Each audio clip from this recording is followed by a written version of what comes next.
97. 물고기 입속 동전과 성전세. 성경 말씀. 마태복음 17장 24절에서 27.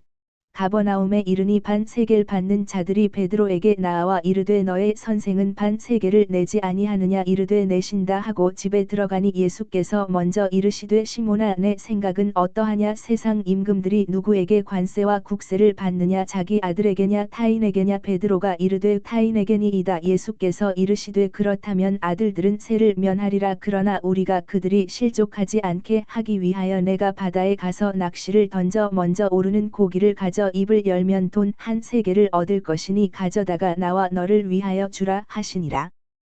PMG 말씀. 4. 공생활 셋째 해 39. 성전에 바치는 조세와 물고기 입 속에 들어있는 스타테르. 스타테르. 고대 그리스의 화폐 단위로 2 내지 4드라크마에 상당함. 가파르나움에 돌아가기 위하여 탄 배 2척은 놀라울 만큼 고요한 호수 위를 미끄러져 간다. 그것은 2배가 지나간 다음에는 곧 다시 반들반들하게 평평하게 되는 진짜 젊은 파란색 수정판과 같다. 그러나 그 배들은 베드로와 야고보의 배가 아니고 티베리아에서 세낸 배 2척인 것 같다. 그리고 유다가 이 지출을 한 다음에는 돈 없이 잊게 되기 때문에 좀 한탄하는 것이 들린다. 다른 사람들 생각은 했지만 우리 생각은 우리는 이제 어떻게 할 거야? 나는 쿠자가 어떻게 할 줄로 생각했는데 아무것도 없었어. 우리는 거지 신세가 됐단 말이야. 여행자들에게 동정을 구하려고 길가에 자리 잡는 저 많은 거지 중에 하나같이 말이야 하고 토마에게 작은 목소리로 투덜거린다.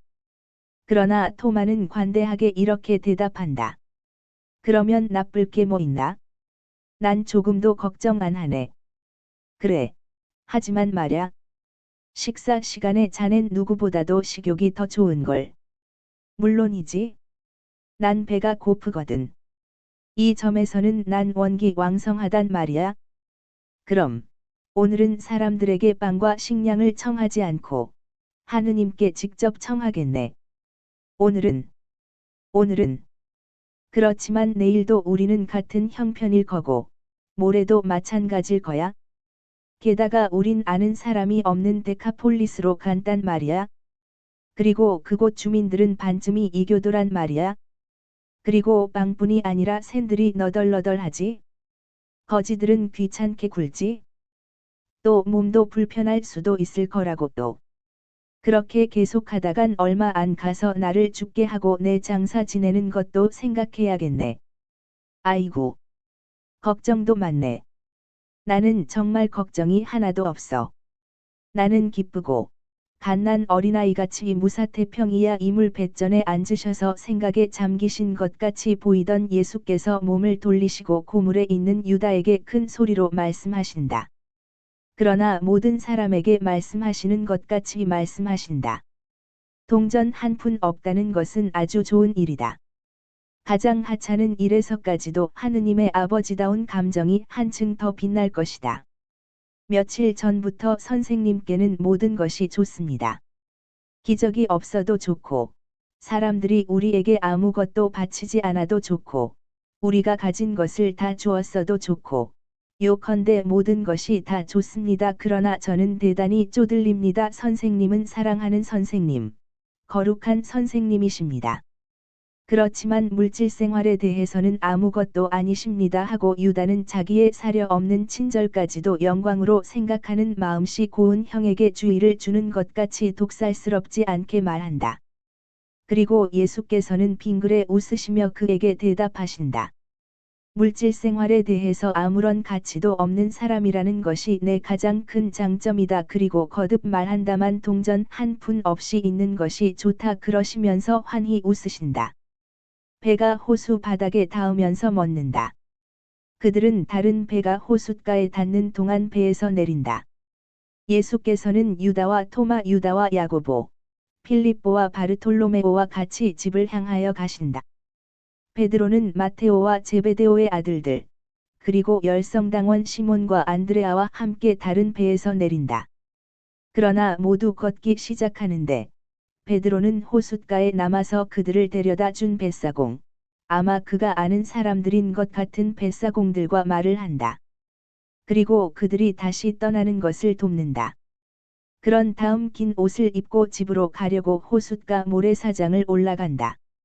장마당을 지나오는 동안 두 남자가 그에게 마주 와서 요나의 시몬, 말 좀 들으시오 하고 말하면서 그를 멈추어 세운다 듣겠소. 무슨 말이오? 당신 선생님은 순전히 선생님이기 때문에 성전에 바쳐야 하는 이 드라크마를 내오 내지 않소. 물론 바치시오. 왜 안 바치시겠소?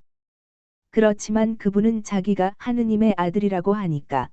그리고 사실 하느님의 아들이시오 하고 베드로는 벌써 분개하여 얼굴이 시뻘개져서 결연히 대꾸한다. 그리고 이렇게 말을 끝맺는다.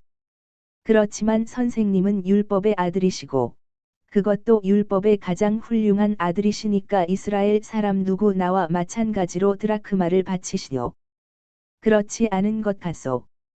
그분이 그렇게 하지 않는다는 말을 들었소. 그래서 우리는 그분에게 그렇게 하라고 충고하는 거요. 하고 참을성을 거의 잃게 된 베드로가 투덜거린다.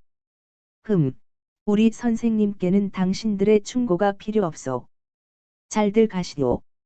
그리고 당신들을 보낸 사람들에게 드라크마들은 기회가 닿는 대로 낼 거라고 말하시오.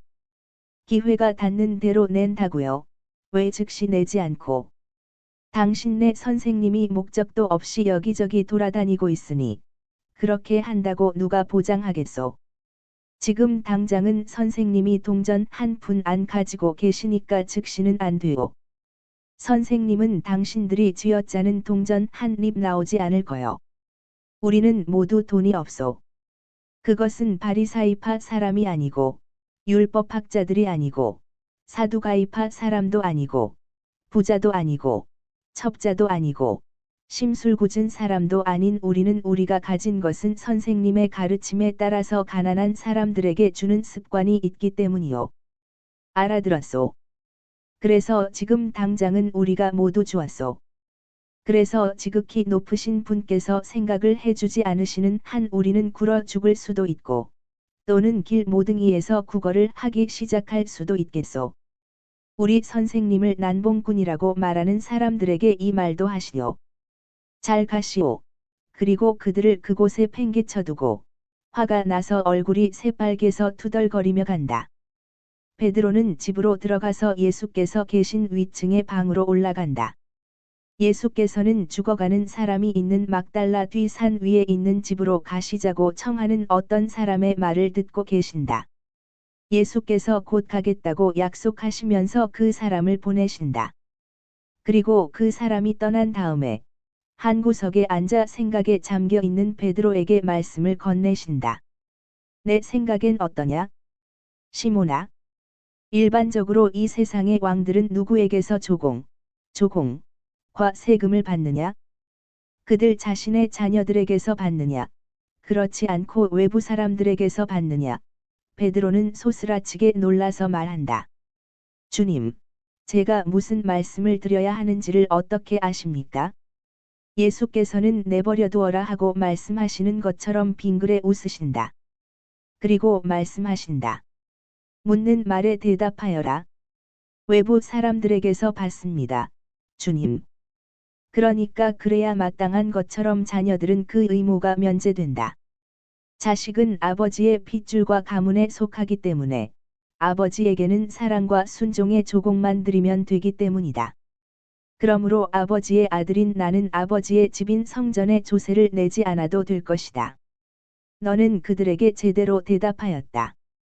그러나 너와 그들 사이에 어떤 차이가 있기 때문에, 즉 너는 내가 하느님의 아들이라는 것을 믿지만, 그들과 그들을 보낸 사람들은 그것을 믿지 않는다는 이 차이가 있기 때문에, 그들을 분개시키지 않기 위해서 조세를 내게 했다. 그것도 그들이 조세를 받느라고 아직 광장에 있는 동안 즉시 내겠다. 우리가 동전 한 입도 없는데 뭘 가지고 내십니까? 하고 다른 사람들과 같이 가까이 온 유다가 말한다. 무엇을 좀 가지고 있는 것이 필요한지 아시겠어요? 집주인 덜어 구워 달라고 하지요 하고 필립보가 말한다. 예수께서는 입을 다물라는 손짓을 하시고 말씀하신다. 요나의 시몬아, 호숫가에 가서 튼튼한 낚시를 단 삼밧줄을 할 수 있는 대로 멀리 던져라. 그리고 고기가 물거든 이내 밧줄을 끌어당겨라. 큰 고기일 것이다. 호숫가에서 고기의 입을 벌리면 거기에 일스타테르가 있을 것이다. 그것을 집어 가지고 그 두 사람에게로 가서 내 목과 내 몫으로 조세를 내라.